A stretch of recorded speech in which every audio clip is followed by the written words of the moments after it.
तयार झाले त्या गावाचा आज 3-3.5 लोक वस्तीचं गाव आहे ते नंतर बसले आज फेमस झालं ते होतं बाबा आमच्या आनंदात तर खूप वेगळे प्रकार आम्ही तिथे पाहिलं.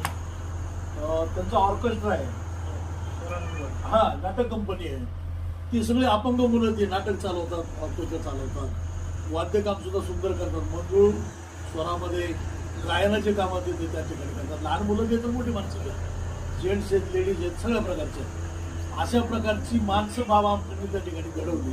आज बाबा आमचे आहेत नाही परंतु त्यांचे चिरंजीव आहेत डॉक्टर विकास आमचे आणि प्रकाश आमचे, ते दोघंही आता ते आश्रममध्ये पाहतात. तर